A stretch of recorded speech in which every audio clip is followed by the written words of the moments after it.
ગાંધીનગરમાં જીએનએલયુમાં વિદ્યાર્થીઓએ વિરોધ પ્રદર્શન કર્યું।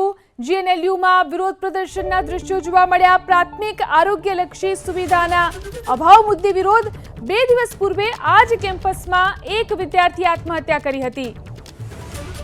તો આ કેમ્પસમાં વિરોધ જોવા મળી રહ્યો છે। जी सर, गुजराती नहीं बोल अपनी भाषा में। 17 तारीख की रात को मैं 10:30 बजे रूम से निकल गया था और मैं 1 घंटे के लिए हॉस्टल में ही था। मैं 3rd फ्लोर पे था और फिर मैं 11:30 बजे के around I came to my room और मैंने नॉक करना चालू की थी।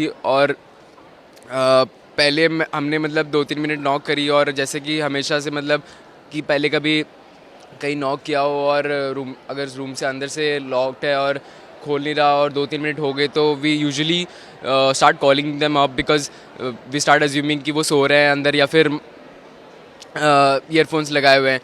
तो then I started calling Vansh and my first call to Vansh was at 11:39 and I started calling him.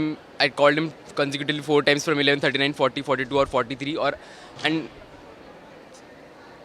Then हमने नॉक करना चालू की एंड पहले first of all we open the जाली ऑफ द डोर एंड पहले हमने स्टार्टिंग में ही दिख गया था कि वंश की बेड पे जो आधी साइड ब्लॉक्ड है थ्रू द अलमारी एंड द आधी साइड जो दिख रही है उस पर लैपटॉप, वंश का फ़ोन और वंश के चश्मे रखे हुए थे। एंड इससे मुझे ये श्योर था कि मतलब वंश must be inside only. But हम बहुत देर से हम ढूंढ रहे थे रूम के अंदर but he was not visible anywhere. But then फिर फिर जाली हमने तोड़ी। फिर हमें वंश का पैर दिखा और फिर हम वार्डन ऑफिस गए थे। हमने वार्डन सर को बुलाया था। फिर हमने उस वीडियो भी दिखाई थी वार्डन सर को। वार्डन ऑफिस से वार्डन सर आए थे और फिर रूम तोड़ने में काफ़ी डिले हुआ था। ये हाँ हाँ मेरा नाम हाँ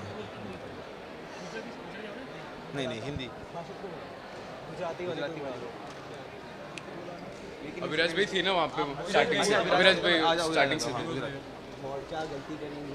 हाँ ये बता देना कि 11:22 पे कॉल आया था, 15 मिनट बाद उसने कर लिया। તો 2 દિવસ પહેલા આ જ કેમ્પસમાં એક વિદ્યાર્થી આત્મહત્યા કરી હતી। આ વિદ્યાર્થીને બચાવવા યુનિવર્સિટી સત્તાધીશો તરફથી સમયસર પગલાં ન લેવાયાનો આરોપ આ વિદ્યાર્થીઓનો છે।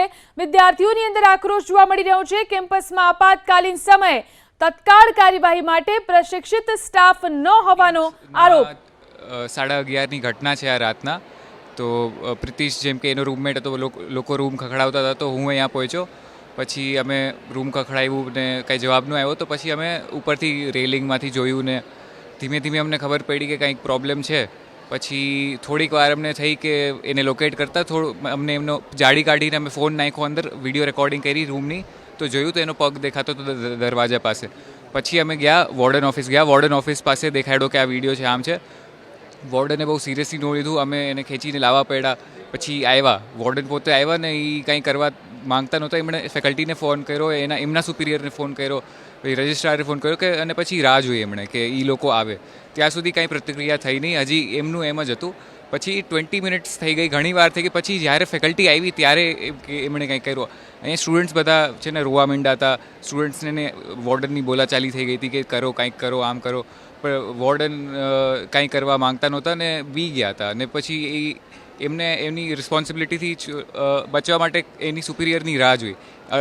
એમરજન્સી સિચ્યુએશનનું એમણે ધ્યાન ન રાખ્યું ને અર્જન્સી આવી હતી તો એ એટલા ગભરાઈ ગયા ને એમણે પગલાં ન લીધા જે એમને લેવા જોતા હતા ને ઘણું મોડું થઈ ગયું। આ 11:22ના લાસ્ટ હતો કોલ, વંશનો છે ને છેલ્લો કોલ હતો 11:22ના। આ બધું 11:30 ને એવું થઈ ગયું હતું। જો વોર્ડન કે થઈ ગયું હોત પહેલાં ન થયું। પછી ફેકલ્ટી આવ્યા, બધું થયું ને રાતના 12, 12:30 ને પછી 1 વાગ્યા સુધી આઈસીયુમાં છે ને 1 વાગી ગયો હતો હોસ્પિટલ પહોંચાડતા। 17થના રાતે 11:30 વંશ ગેન્ત।